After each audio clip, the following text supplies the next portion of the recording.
4 जनवरी 2018, कसूर, पाकिस्तान। एक ऐसा दिन जिसने पूरे मुल्क को दहला दिया। ज़ैनब अंसारी सिर्फ 7 साल की अपने कुरान क्लास के लिए घर से निकली। एक ऐसा सफर जो वो अनगिनत बार कर चुकी थी। उसके वालिदैन हज पर गए हुए थे। उन्हें भरोसा था कि वो रिश्तेदारों के पास महफूज रहेगी, लेकिन ज़ैनब कभी नहीं पहुंची।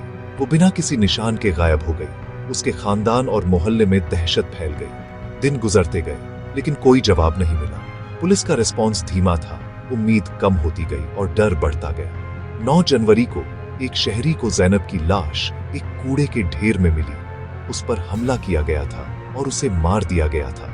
उसकी जिंदगी छीन ली गई थी, उसकी लाश फेंक दी गई थी। इस खबर ने कसूर को हिला दिया और पूरे पाकिस्तान में इसकी गूंज सुनाई दी। ज़ैनब की मौत जुल्म की अलामत बन गई और समाज की नाकामियों का आईना बन गई।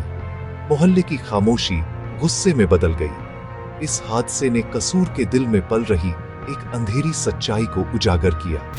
एक छोटी बच्ची के आखिरी सफर ने पूरे मुल्क को अपना चेहरा देखने पर मजबूर कर दिया। शहर गम में डूबा था, लेकिन दुनिया जवाब मांग रही थी। ज़ैनब की कहानी अब सिर्फ उसकी नहीं थी, ये सबकी कहानी बन गई थी। ज़ैनब के वालिदैन एक मातमजदा घर लौटे, जहां पुलिस की बेरुखी उनका इंतजार कर रही थी। खानदान मायूस होकर अपनी तलाश में निकल पड़ा। दरवाजे खटखटाए, सीसीटीवी फुटेज जमा किए। पुलिस ने नहीं, बल्कि उन्होंने ही अहम वीडियो ढूंढ निकाला। ज़ैनब एक अजनबी के हाथ में हाथ डाले। इस फुटेज ने अवामी गुस्से को भड़का दिया और पुलिस की लापरवाही को उजागर किया। कसूर का काला अतीत सामने आया। दर्जनों बच्चे पहले भी गायब हुए थे। कई मामले अनसुलझे थे।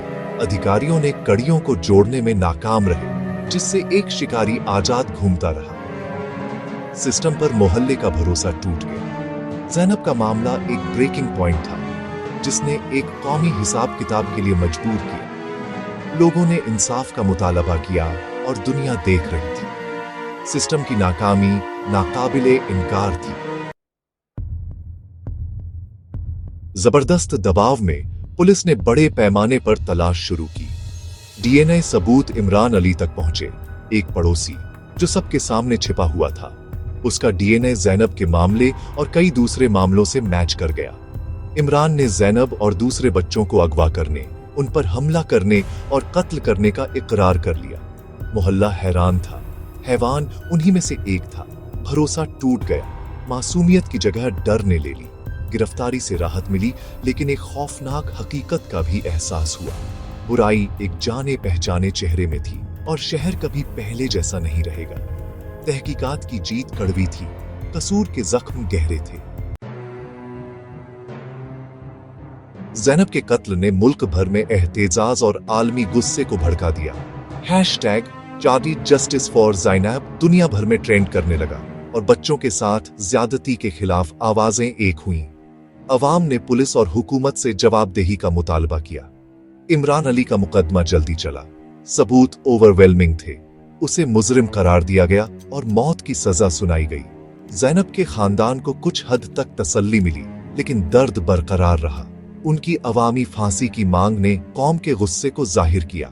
इस मामले ने पाकिस्तान को बच्चों के साथ ज्यादती के अपने वबा का सामना करने पर मजबूर किया। कानूनी कार्रवाई खत्म हो गई, लेकिन जज्बाती जख्म बाकी रहे। इंसाफ हुआ, लेकिन बहुत बड़ी कीमत पर। इमरान अली को अक्टूबर 2018 में फांसी दे दी गई, लेकिन ज़ैनब की कहानी यहीं खत्म नहीं हुई। उसके मामले ने पाकिस्तान में बच्चों के साथ ज्यादती की खौफनाक हद को उजागर किया। इसने नए कानून और बच्चों के तहफ़्फ़ुज़ के बारे में कौमी बातचीत को जन्म दिया। ज़ैनब अलर्ट एक्ट पास किया गया, जिसका मकसद मुस्तकबिल के हादसों को रोकना है। फिर भी गहरी जड़ें जमाए हुए मसाइल, गरीबी, करप्शन, खामोशी बाकी है। ज़ैनब खोई हुई मासूमियत और तब्दीली की पुकार की अलामत बन गई। उसकी विरासत तमाम बच्चों के लिए एक महफूज मुस्तकबिल की मांग है। सच्चा इंसाफ तभी मिलेगा जब हर बच्चा महफूज होगा। ज़ैनब के सफर ने एक कौम को बदल दिया और उसकी याद कायम है।